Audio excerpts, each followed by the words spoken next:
ಇವತ್ತು ನಾಳೆ ಬರುವಂತಹ ಗುರು ಪೌರ್ಣಮಿ ದಿನ ಎಲ್ಲರಿಗೂ ಕೂಡ ಗೊತ್ತು. ನಮ್ಮ ಹಿಂದೂ ಸಂಪ್ರದಾಯದಲ್ಲಿ ಬಹಳಷ್ಟು ಒಂದು ವಿಶೇಷತೆಗಳು ನಮ್ಮ ಗುರುಗಳಿಗೆ ಸ್ಥಾನಮಾನವನ್ನು ನಾವು ಕೊಟ್ಟಿರುವಂಥದ್ದಿದೆ.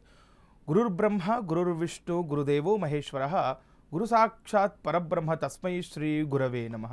ಗುರುಗಳನ್ನೇ ನಾವು ದೇವರಿಗಿಂತ ಮಿಗಿಲಾಗಿ ನೋಡುವಂಥದ್ದು ನಮ್ಮ ಸಂಪ್ರದಾಯದಲ್ಲಿದೆ. ಹಾಗಾಗಿ ಗುರುವಿನ ಮಹತ್ವವನ್ನು ತಿಳ್ಕೊಳ್ಬೇಕು. ಯಾಕೆಂದರೆ ವರ್ಷಕ್ಕೊಮ್ಮೆ ಬರುವಂತಹ ಆಷಾಢ ಮಾಸದಲ್ಲಿ ಬರುವಂತಹ ಪೌರ್ಣಮಿಯ ದಿನ ಗುರುಗಳನ್ನು ನಾವು ಸ್ಮರಣೆ ಮಾಡ್ಕೊಳ್ಲಿಕ್ಕೆ, ಗುರುಗಳನ್ನು ಪೂಜ್ಯ ಗುರುಗಳನ್ನು ಒಂದು ಆಶೀರ್ವಾದ ಪಡ್ಕೊಳ್ಲಿಕ್ಕೆ, ಅವರ ಸೇವೆ ಮಾಡಲಿಕ್ಕೆ ಇದು ತುಂಬ ವಿಶೇಷವಾಗಿರುವಂತಹ ಯೋಗ್ಯವಾಗಿರುವಂತಹ ಸಮಯ ಅಂತ.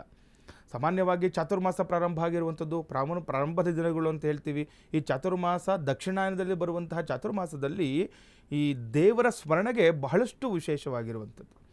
ಹಾಗಾಗಿ ಈ ಗುರುಗಳ ವಿಚಾರವಾಗಿ ನಾವು ನೋಡಿದಾಗ ವ್ಯಾಸ ಮಹರ್ಷಿಗಳಿಂದ ಒಂದು ತುಂಬ ವಿಶೇಷವಾಗಿರುವಂತಹ ವೇದಗಳನ್ನು ವಿಭಜನೆ ಮಾಡಿರುವಂತಹ ದಿನ ಅಂತ ಕೂಡ ಹೇಳ್ತಾರೆ ಇದರಷ್ಟು. ಏಕೆಂದರೆ ಪುರಾಣಗಳಲ್ಲಿ ಮತ್ತು ತುಂಬ ಕಥೆಗಳಲ್ಲಿ ತುಂಬ ತಿಳಿಸ್ಕೊಡ್ತಾ ಇರ್ತಾರೆ ನಮಗೆ ಒಂದೊಂದು ರೀತಿಯ ವಿಶೇಷವಾಗಿರುವಂತಹ ವಿಚಾರಗಳು ಈ ಗುರು ಪೌರ್ಣಮಿದಲ್ಲಿರುವಂಥದ್ದು. ಬರೇ ವ್ಯಾಸ ಮಹರ್ಷಿಯಿಂದ ಆಗಿರುವಂಥದ್ದಷ್ಟೇ ಅಲ್ಲ, ಎಷ್ಟೋ ಪುರಾಣಗಳು ಉದ್ಭವ ಆಗಿರುವಂಥದ್ದು ತುಂಬ ವಿಚಾರಗಳನ್ನು ನಾವು ಇಲ್ಲಿ ನೋಡ್ಬೋದು.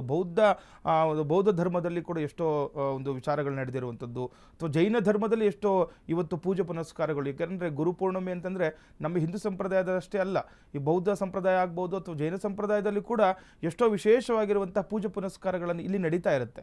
ಹಾಗಾಗಿ ನಾವು ವ್ಯಾಸ ಮಹರ್ಷಿಗಳ ಬಗ್ಗೆ ತಿಳ್ಕೊಂಡಾಗ ನಾವು ಇವ್ರಿಗೆ ಇನ್ನೊಂದು ಹೆಸರಿದೆ, ವೇದವ್ಯಾಸರು ಅಂತ ಹೇಳ್ತೀವಿ. ಋಗ್ವೇದ, ಯಜುರ್ವೇದ, ಸಾಮವೇದ, ಅಥರ್ವಣ ವೇದಗಳನ್ನು ನಮಗೆ ಕೊಟ್ಟಿರುವಂತಹ ಮಹಾನ್ ಜ್ಞಾನಿಗಳಾಗಿರುವಂತಹ ವೇದವ್ಯಾಸರನ್ನು ಕೂಡ ಇವತ್ತು ಪೂಜೆ ಮಾಡುವಂಥದ್ದು ಬಹಳಷ್ಟು ವಿಶೇಷವಾಗಿರುವಂಥದ್ದು. ಇದನ್ನು ನಾವೇನು ಹೇಳ್ತೀವಿ, ವ್ಯಾಸಪೌರ್ಣಮಿ ಅಂತಲೂ ಕೂಡ ಕರೆಯುವಂಥದ್ದುಂಟು ನೋಡಿ. ಏಕೆಂದರೆ ಯಾಕೆಂದರೆ ವ್ಯಾಸರನ್ನು ನಾವು ಮಹಾವಿಷ್ಣುವಿಗೆ ಹೋಲಿಸ್ತೀವಿ ಅಂತ. ವ್ಯಾಸಾಯ ವಿಷ್ಣು ರೂಪಾಯ ವ್ಯಾಸರೂಪಾಯ ವಿಷ್ಣುವೇ ಅಂತ ಹೇಳುತ್ತೆ. ಹಾಗಾಗಿ ಈ ವಿಷ್ಣುವನ್ನು ಪೂಜೆ ಮಾಡುವಂಥದ್ದು ನಾಳೆ ತುಂಬ ವಿಶೇಷವಾಗಿರುವಂಥದ್ದು. ವಿಷ್ಣು ಸಹಸ್ರನಾಮ ಪಾರಾಯಣ ಮಾಡುವಂಥದ್ದು ಕೂಡ ಬಹಳಷ್ಟು ಅನುಕೂಲಗಳನ್ನು ತರುತ್ತೆ, ಭಗವಂತನ ಆಶೀರ್ವಾದಕ್ಕೊಳಗಾಗ್ತೀವಿ ಅಂತ.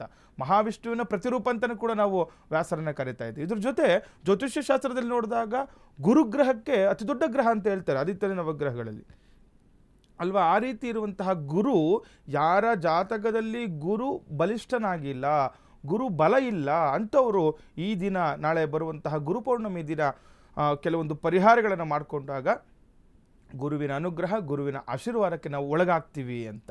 ಹಾಗಾಗಿ ಏನೆಲ್ಲ ಪರಿಹಾರಗಳು ಮಾಡ್ಕೊಳ್ಬೋದು ಅಂತ. ಸಾಮಾನ್ಯವಾಗಿ ತುಂಬ ಜನಗಳಿಗೆ ಈ ಕುಲಗುರುಗಳು ಅಂತ ಇರ್ತಾರೆ. ಕುಲಗುರುಗಳು ನಿಮ್ಮ ಯಾವುದೇ ಕುಲಗಳಾಗಿದ್ದರೂ ಕೂಡ ನಿಮಗೆ ಕೆಲವೊಬ್ಬರು ಗುರುಗಳನ್ನು ನೀವು ಅನುಸರಿಸ್ಕೊಂಡು ಬಂದಿರ್ತೀರ. ಆ ಗುರುಗಳನ್ನು ಪೂಜ್ಯ ಭಾವದಿಂದ ನೋಡ್ತಾ ಇರ್ತೀರ. ವರ್ಷಕ್ಕೊಮ್ಮೆ ಗುರುಗಳ ದರ್ಶನವನ್ನು ಮಾಡ್ಕೊಳ್ತಾ ಇರ್ತೀರ.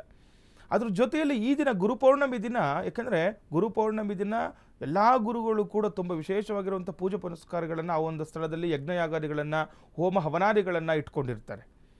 ವಿಶೇಷವಾಗಿ ಪೂಜೆಗಳು ನಡೀತಾ ಇರುತ್ತೆ. ಅಂಥ ಸ್ಥಳದಲ್ಲಿ ಹೋಗಿ ಗುರುಗಳ ದರ್ಶನವನ್ನು ಮಾಡುವಂಥದ್ದೇ ಮಹಾಪುಣ್ಯ ಅಂತ. ದರ್ಶನಂ ಪಾಪನಾಶನಂ ಅಂತ ಮಾಡಿರುವಂತಹ ಎಲ್ಲ ಪಾಪಕರ್ಮಗಳನ್ನು ನಮ್ಮಿಂದ ಮುಕ್ತಗೊಳಿಸುವಂಥವರೇ ಗುರು ಅಲ್ವಾ.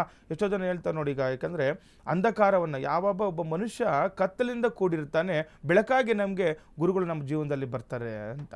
ಹಾಗಾಗಿ ಅಂಧಕಾರವನ್ನು ಹೋಗಲಾಡಿಸ್ತಕ್ಕಂಥ ಗುರುಗಳನ್ನು ನಾವು ದರ್ಶನ ಮಾಡಿದ್ರೇ ಎಷ್ಟೋ ಫಲ ಅಂತ. ಹಾಗಾಗಿ ಯಾರೆಲ್ಲ ಇದ್ದೀರಾ, ಕೆಲವೊಬ್ಬರು ನಿಮ್ಮ ಗುರುಗಳಿದ್ದರೆ ಅಲ್ಲಿ ಹೋಗ್ಬಿಟ್ಟು ಇವತ್ತು ನಾಳೆ ಒಂದು ಪೂಜೆ ಪುನಸ್ಕಾರಗಳನ್ನು ಅವರ ಒಂದು ಆಶೀರ್ವಾದ ಪಡ್ಕೊಂಡು ಅವ್ರಿಗೆ ಬೇಕಾಗಿರುವಂತಹ ಕಾಣಿಕೆಗಳನ್ನು ಕೊಡುವಂಥದ್ದು, ಹಣ್ಣು ಹಂಪಲುಗಳನ್ನು ಕೊಡುವಂಥದ್ದು. ನೋಡಿ, ಕಾಣಿಕೆ ಅಂತಂದರೆ ಬರೀ ಹಣದ ವಿಚಾರವಾಗಿ ಅಷ್ಟೇ ಅಲ್ಲ, ಅವರಿಗೆ ವಸ್ತ್ರಗಳನ್ನು ಕೊಟ್ಟರೆ, ಧಾನ್ಯಗಳನ್ನು ಕೊಡುವಂಥದ್ದು, ಹಣ್ಣುಗಳನ್ನು, ಫಲತಾಂಬೂಲಗಳನ್ನು ಕೊಡುವಂಥದ್ದು ಕೂಡ ಬಹಳಷ್ಟು ವಿಶೇಷ. ಹಾಗಾಗಿ ಬರೀ ಹಣಕಾಸಿನ ವಿಚಾರ ಅಷ್ಟೇ ಅಲ್ಲ, ಗುರುಗಳಿಗೆ ಏನೋ ದರ್ಶನ ಮಾಡಿ ಏನೋ ನಾವಲ್ಲಿ ಒಂದಿಷ್ಟು ಹಣ ಕೊಟ್ಟು ಬಂದ್ವಿ ಅಂತಂದರೆ ಅದಷ್ಟೇ ಅಲ್ಲ. ಆದರೆ ಅದ್ರ ಜೊತೆಯಲ್ಲಿ ನಾವು ಫಲತಾಂಬೂಲಗಳನ್ನು ದಕ್ಷಿಣ ರೂಪವಾಗಿ ಧಾನ್ಯಾದಿಗಳನ್ನು ಕೊಡುವಂಥದ್ದು. ಅದರಲ್ಲಿ ಕೂಡ ಕಡಲೆಕಾಳು, ಬೃಹಸ್ಪತಿಗೆ ನಾವು ಒಂದು ಆದಿತ್ಯ ನವಗ್ರಹಗಳಲ್ಲಿ ಪೂಜೆವಾಗ ನೋಡ್ತಾ ಇರ್ತೀವಿ, ಕಡಲೆಕಾಳನ್ನಿಟ್ಟು ಪೂಜೆ ಮಾಡ್ತಾ ಇರ್ತೀವಿ. ಈ ಕಡಲೆಕಾಳನ್ನು ದಾನ ಮಾಡಬೇಕು ಅಂತ ಹೇಳ್ತೀವಿ. ಯಾಕೆ?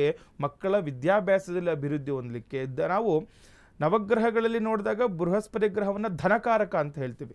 ಯಾಕೆಂದರೆ ಹಣಕಾಸು ವಿಚಾರದಲ್ಲಿ ತುಂಬ ಕಷ್ಟಪಟ್ಟಿರ್ತೀರ, ಈ ವರ್ಷ ತುಂಬ ಸಾಲಗಳು ಮಾಡ್ಕೊಂಡ್ಬಿಟ್ಟಿರ್ತೀರ, ತೀರಿಸ್ಲಿಕ್ಕೆ ಆಗ್ತಾ ಇರೋದಿಲ್ಲ, ಮತ್ತು ಯಾವುದೋ ಬರಬೇಕಾಗಿರೋ ಹಣ ಬರ್ತಾ ಇರೋದಿಲ್ಲ. ಈ ರೀತಿ ಏನಾದರೂ ಸಮಸ್ಯೆಗಳಾಗಿದ್ರೂ ಕೂಡ ಗುರುಗಳ ದರ್ಶನವನ್ನು ಮಾಡ್ಕೊಳ್ಳುವಂಥದ್ದು ನಿಮಗೆ ಹಣಕಾಸಿನ ವಿಚಾರದಲ್ಲಿ ಆರ್ಥಿಕ ಸಂಕಷ್ಟಗಳನ್ನು ದೂರ ಹೋಗುವಂಥದ್ದಾಗುತ್ತೆ.